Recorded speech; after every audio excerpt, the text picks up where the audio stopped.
बिस्मिल्लाहिर्रहमानिर्रहीम इय्याक नअबुदु व इय्याक नस्तईन। तो गाइस अभी हम पैरामिक्सो वायरस का जो सेकंड वाला है ना, मीज़ल्स हमने पहले डिस्कस कर लिया। अभी जो है ना मम्प्स।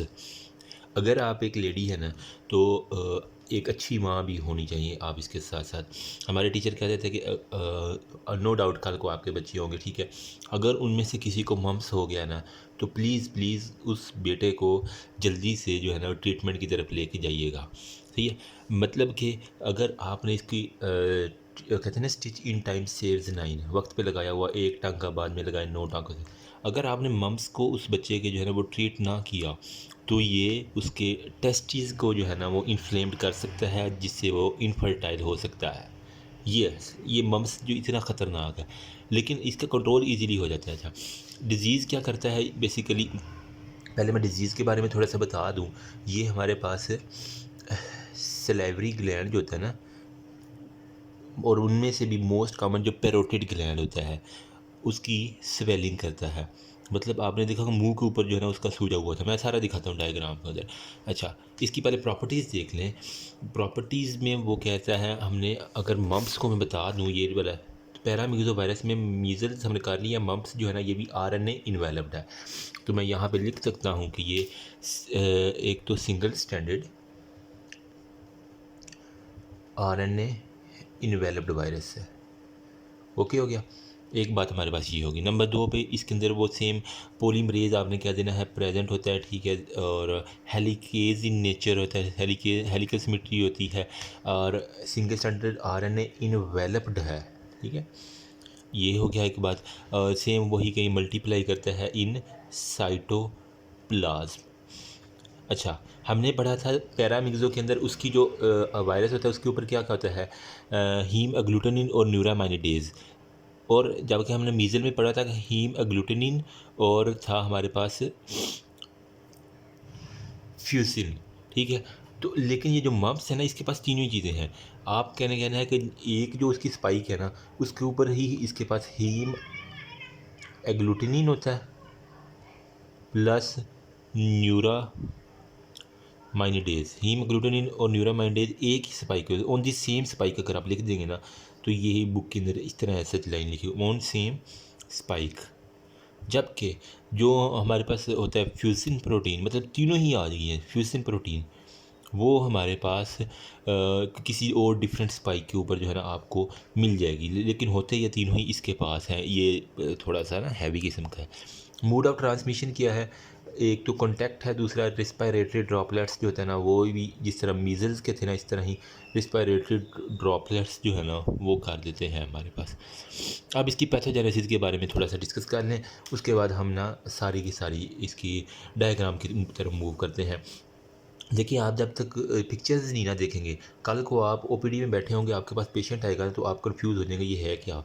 आपका दिमाग घूमेगा कि आपको फिर पता लगेगा आपने सारे रट्टे लगाए हुए हैं, कुछ भी नहीं है। इसीलिए मैं जो है ना वो पिक्चर साथ साथ दिखा देता हूँ ताकि आपको ईजीली हो जाए।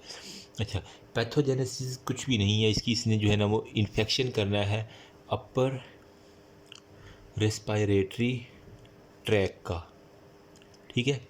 इन्फेक्शन करना अपर रिस्पायरेटरी ट्रैक का। उसके बाद ज़ाहिर सी बात है रिस्पायरेटरी ट्रैक से कहाँ पे जाएगा, ये लिम्फ नोड में से सबसे पहले जाना, जहाँ से इसकी स्प्रेडिंग शुरू हो जानी है। उसके बाद कहाँ जाना है, ब्लड से फिर वही अदर आर्गन्स के अंदर जाना है। अब अदर आर्गन के अंदर जब जाएगा तो इसका जो मेन है ना बड़ा जो है ना ये सेक्सी किस्म का आप कह लें मम्प्स वाला जो वायरस है, इसने जो है ना टारगेटेड एरियाज देखने हैं। एक तो पैरोटिड ग्लैंड, ठीक है। पैरोटिड ग्लैंड जो आपका मुंह के अंदर होता है ना, स्लेवरी ग्लैंड का एक होता है सब लिंगुअल, सब मैंडिबुलर और पैरोटिड के ऊपर मोस्टली जाके इसने ना हमला कर देना। नंबर 2 पे इसकी जो फेवरेट जगह है, मतलब कि बंदे को कहता है तू मेरा पुत्र छुट्टी कर अगर इसने इलाज ना करवाया तो, टेस्टिस। बस सारी उम्र के लिए उसे जो है ना वो मजबूर करने वाला काम कर रहा है। नंबर 3 पे अगर फीमेल है तो उसकी ओवरीज के ऊपर। देख रहे हैं कितनी गंदी गंदी जगहों पे जाके ये अटैक कर रहा है। नंबर 4 पे आपको कह देंगे कि उससे भी भाड़ के जो है ना इसने मेनिंजेस के ऊपर एक्ट कर लेना। अच्छा, फिर भी इसकी जो है ना वो भड़ास नहीं निकली, वहशत का मारा हुआ है, इसने जाके पेंक्रियाज के ऊपर अटैक कर देना। है बेगैरत का बच्चा कि नहीं, कितनी जगह पे जाके अटैक कर रहा है। चलो करना भी है तो थोड़ा बहुत कर लो। अब इसकी जो कम्प्लिकेशन क्या है, ज़ाहिर बात है मेनिंजिस के ऊपर जाएगा तो मेनिंजाइटिस, एक आपने यहीं से कॉम्प्लिकेशन लिख देनी है। अब मेनिंजाइटिस हो गया ना तो बच्चा जो है ना उसका मैं कहता हूँ उसका आप सी एस एफ लेंगे तो आई थिंक उसके प्रोटीन लेवल ज़्यादा होता है और ग्लूकोज लेवल जो है ना वो टू मच रिड्यूस्ड हो जाता है। मेनिंजिस के ऊपर हो गया।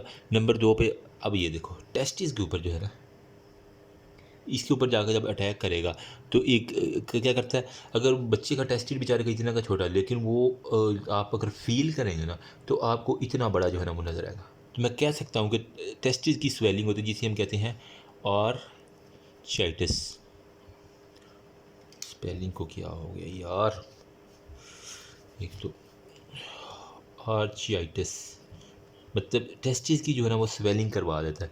अब जो ही टेस्टिस स्वेल होंगे वहाँ के अंदर और ज़्यादा वो लिम्फ वगैरह आएगा, वहाँ पे और इन्फेक्शन होगा और बंदा अल्लाह के हवाले, अल्लाह के हवाले नहीं मतलब परमानेंट जो है ना वेला हो जाएगा। अच्छा लिबार्टी में क्या होता है हमारे पास, सीरोलॉजिकल टेस्ट आप कर लें इसके, सिंपल कुछ भी नहीं है। और इसके अलावा हम पीसीआर कर लेते हैं। अच्छा सीरोलॉजिकल टेस्ट के अंदर जो है ना आपको एंटीबॉडी टाइटर्स जो है ना वो इंक्रीज होगा। बाकी आप क्लिनिकल कंडीशन में उसके एक तो टेस्ट चेक कर लीजिएगा, अगर फीमेल है तो उसकी ओवरीज के बारे में थोड़ा सा जानकारी ले लीजिएगा, अल्ट्रासाउंड वगैरह जो भी होगा। बाकी उसका ये पैरोटिड ग्लैंड वाला जो है ना वो ज़्यादा आपको आता है। अभी मैं आपको ये डायग्राम दिखा देता हूँ, उसके बाद हम चलते हैं। तो गाइज ये वाली डायग्राम देखें, इसका देखें, ये देख कितना बड़ा हुआ बड़ा है ये इसका पैरोटिड ग्लैंड। यहीं पे होता है ना पैरोटिड ग्लैंड, जिसके पैरोटिड डक्ट जो होते हैं ना आपके वो सेकंड मोलर टीथ के अंदर आपने हेड एंड नेक के अंदर पड़ा होगा। तो ये वाला सारे का सारा पैरोटिड ग्लैंड। अगर मजीद किसी को देखना है तो ये वाले देखें, ये सिलेवरी ग्लैंड सबसे ज़्यादा, लेकिन पैरोटिड की जो है ना वो सबसे ज़्यादा स्वेलिंग हो रही है आपको। बच्चा किस तरह आएगा, ये इस तरह की उसकी जो है ना वो बड़ा पफी सा आपको नज़र आएगा।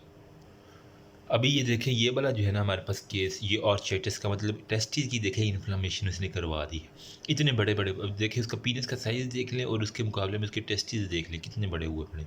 ये है इसका सबसे ज़्यादा जो है ना क्लिनिकल साइन। अगर मज़ीद किसी को देखना है तो ये देख लें, ये एपिडेडिमस है, ये टेस्टिस है, जबकि ये इन्फ्लेम्ड एपिडेडिमस और इन्फ्लेम्ड टेस्टिस ये दिखे, और इन दोनों में फ़र्क आपको नज़र आ रहा है। जो ही इन्फ्लेमेशन होगी वहाँ पे फिर एंटीबॉडीज़ एंटीजन वो रिएक्शन सारे का सारा होगा और वो आर्चियाइटिस करवा देगा। तो ये था यार सारे का सारा जो है ना वो हमारे पास मम्स से रिलेटेड।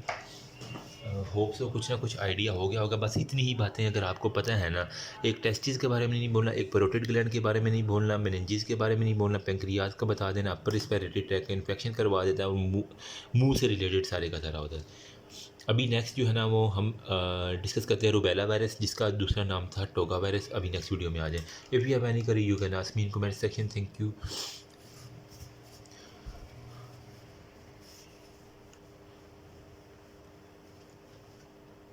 ओहो।